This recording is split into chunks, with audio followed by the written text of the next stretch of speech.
Oke Bolot, update informasi 5 aplikasi yang harus SDM PKH kuasai.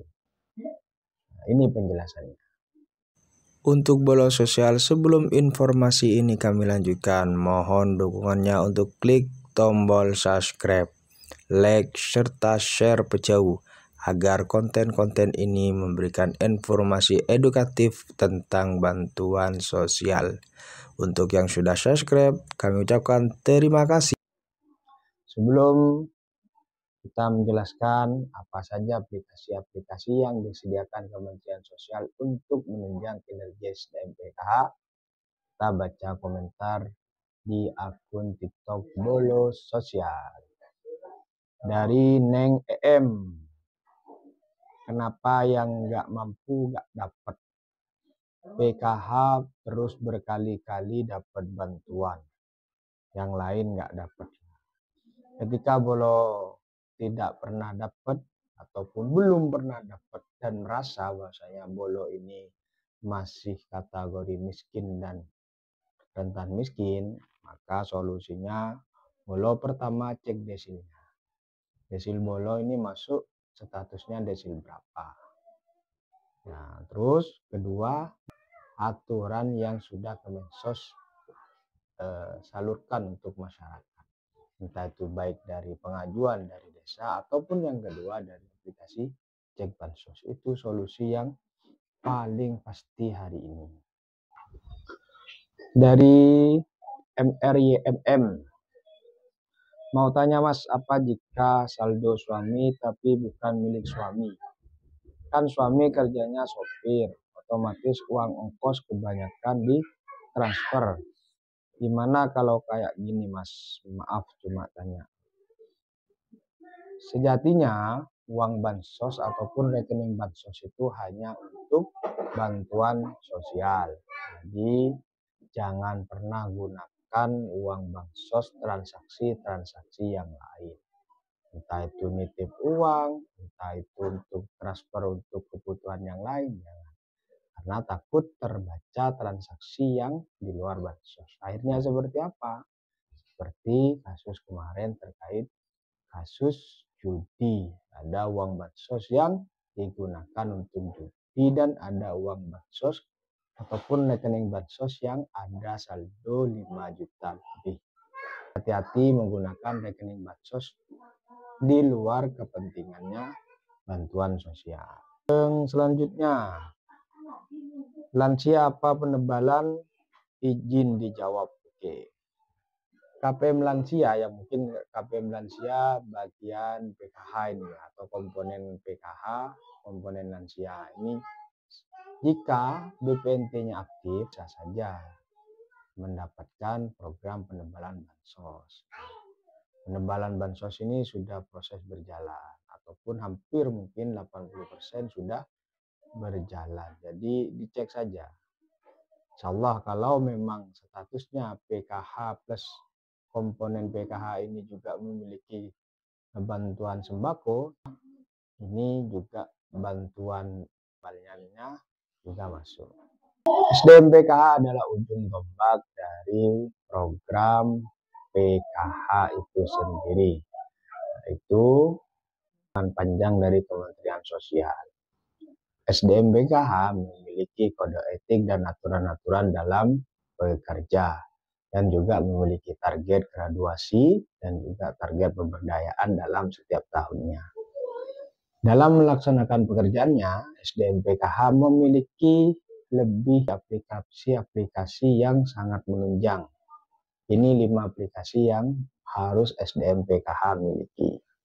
Yang pertama adalah ESDM. Nah, SDM ini adalah aplikasi yang memang disediakan oleh Kementerian Sosial, data-data diri SDM PKH.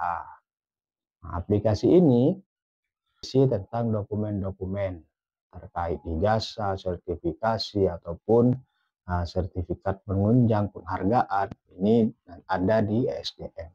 SDM ini juga sebagai acuan Kemensos bahwasanya aktif dalam bekerja.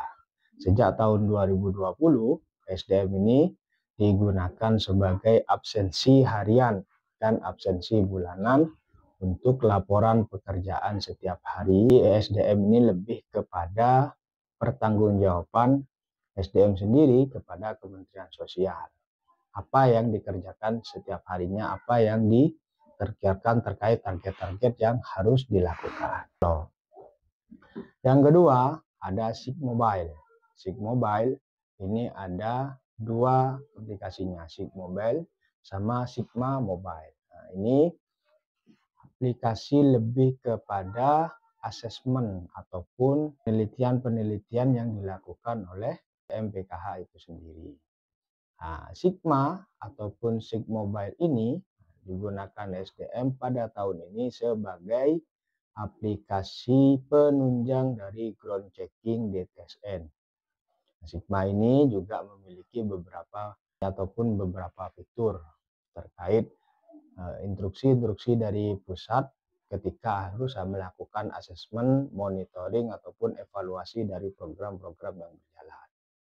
Nah, Sigma juga memiliki peran penting untuk SDM ketika dalam suatu wilayah dampingannya ada bencana, bisa langsung mengakses laporannya secara cepat melalui aplikasi ini.